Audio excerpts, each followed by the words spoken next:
ছাত্র আন্দোলনের মুখে অবশেষে পদত্যাগ করলেন রবীন্দ্র বিশ্ববিদ্যালয়ের ভিসি ডক্টর শাহ আজম শান্তনু।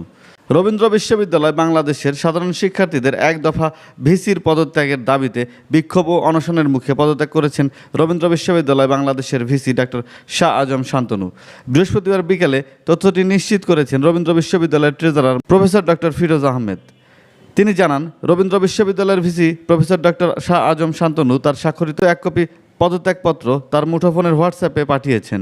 আগামীকাল শুক্রবার হার্ড কপি পেলে পরবর্তী আনুষ্ঠানিকতা সম্পাদন করা হবে। জানা যায়, গত 19 আগস্ট সোমবার রবীন্দ্র বিশ্ববিদ্যালয়ের সাধারণ শিক্ষার্থীদের ব্যানারে একাডেমিক ভবন 1-এ ভিসির পদত্যাগের এক দফা দাবি আদায়ে বিক্ষোভ করেন শিক্ষার্থীরা। এ সময় 24 ঘন্টার আলটিমেটাম দেন তারা দাবি করেন, শেখ হাসিনার আশীর্বাদ পুষ্ট ও তারই অনুগত হিসেবে বৈষম্য বিরোধী ছাত্র আন্দোলনের সময় বহিরাগত সন্ত্রাসীদের দ্বারা সাধারণ ছাত্রদের উপর হামলা চালান ভিসি ডক্টর শাহ আজম শান্তনু। এছাড়াও বিগত সংসদ নির্বাচনে নৌকা প্রতীকের প্রার্থীর পক্ষে ভোট প্রার্থনা ও নিজ অফিস কক্ষকে আওয়ামী লীগ কার্যালয়ের মতো পরিচালনা করার অভিযোগ পাওয়া যায় তার বিরুদ্ধে। পরদিন মঙ্গলবার 24 ঘন্টা অতিবাহিত হওয়ার পরেও ভিসি ডক্টর শাহ আজম শান্তনু পদত্যাগ না করায় তারা একাডেমিক ভবন 1-এ আবারও বিক্ষোভ প্রদর্শন করে জোরদার আন্দোলনের ঘোষণা দেন। এরই ধারাবাহিকতায় আজ বৃহস্পতিবার সকালে বিক্ষুব্ধ শিক্ষার্থীরা ভিসির পদত্যাগ দাবিতে প্রশাসনিক ভবনের গেটে তালা লাগিয়ে আমরণ অনশনে বসেন। এ সময় প্রশাসনিক ভবনে অবস্থানরত শিক্ষক, কর্মকর্তা ও কর্মচারীরা অবরুদ্ধ হয়ে পড়ে। এরপর বিকেল 4:30টায় অনশনরত শিক্ষার্থীদের কাছে খবর আসে ভিসি ডক্টর শাহ আজম শান্তনু পদত্যাগ করেছেন। খবরটি শুনে আন্দোলনরত শিক্ষার্থীরা বাঁধ ভাঙা উল্লাসে মেতে ওঠে। উল্লেখ্য, প্রফেসর ডক্টর শাহ আজম শান্তনু 2021 সালের 8ই ডিসেম্বর রবীন্দ্র বিশ্ববিদ্যালয়ের ভিসি হিসেবে দায়িত্বভার গ্রহণ করেন। তার আগে তিনি রাজশাহী বিশ্ববিদ্যালয়ের মার্কেটিং বিভাগের প্রফেসর হিসেবে দায়িত্ব পালন করেছেন। রাজীব আহমেদ রাসেল, প্রত্যাশা নিউজ, আজাদপুর, সিরাজগঞ্জ। উনি একটা রেজিগনেশন লেটার আমাকে হোয়াটসঅ্যাপে পাঠিয়েছেন, যেটা আমরা ডিউ প্রসেসে ফরওয়ার্ডিং দিয়ে মিনিস্ট্রিতে পাঠাবো, কিন্তু হার্ড কপিটা এখনও পাইনি। হার্ড কপিটা উনি আমাকে কালকে হ্যান্ড ওভার করবেন। ওনার সাথে কি আপনার ব্যক্তিগতভাবে কথা হয়েছে? হ্যাঁ, ফোনে কথা হয়েছে। কী কথা হয়েছে জানতে পারি? এটাই আমাকে হোয়াটসঅ্যাপে দিয়েছে এবং হার্ড কপিটা কালকে উনি হ্যান্ড ওভার করবেন।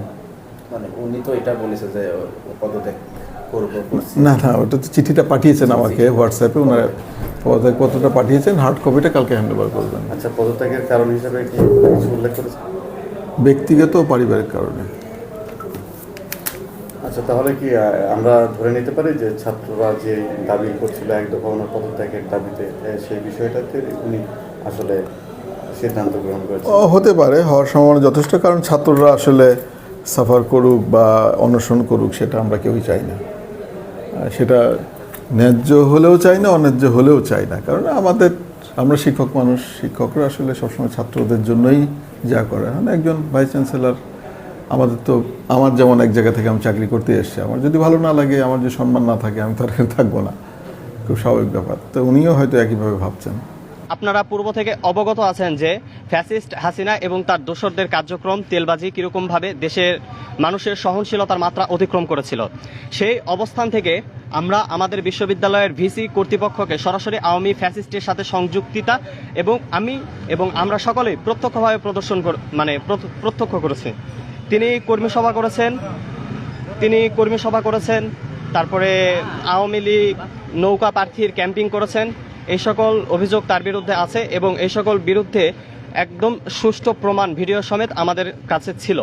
তার কারণে আমরা যখন এক দফা দাবি পূরণের পর শেখ হাসিনা দেশ থেকে অপসারিত হওয়ার পর শেখ হাসিনার সঙ্গপাঙ্গ যারা শেখ হাসিনার সহযোগী তারা যেন দেশ থেকে অপসারিত হয়, এই লক্ষ্যে আমাদের প্রত্যেকটা বিশ্ববিদ্যালয়ের ভাইয়েরা নিজ অবস্থান থেকে সংগ্রাম করেছে। বিশ্ববিদ্যালয়ের সকল ভিসিদেরকে অপসারণ করা হয়েছে।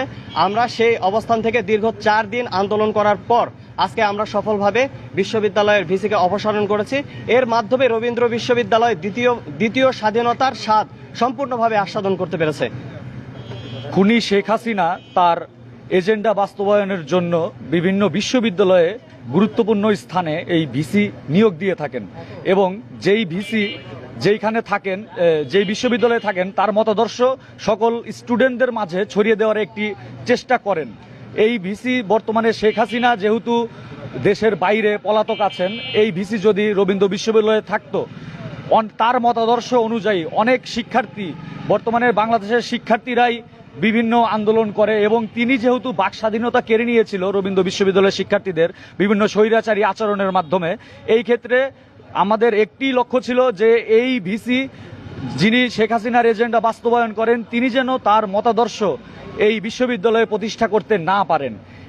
এই বিষয়টি চিন্তা করে আমরা ভিসি বিরোধী আন্দোলনে নামি এবং আমরণ অনশন করেছি এবং আমরা আজকের ভিতরেই এই রবীন্দ্র বিশ্ববিদ্যালয়ে ভিসি ইনি পদত্যাগ করেছেন। এক্ষেত্রে আমরা সবাই খুবই আনন্দিত।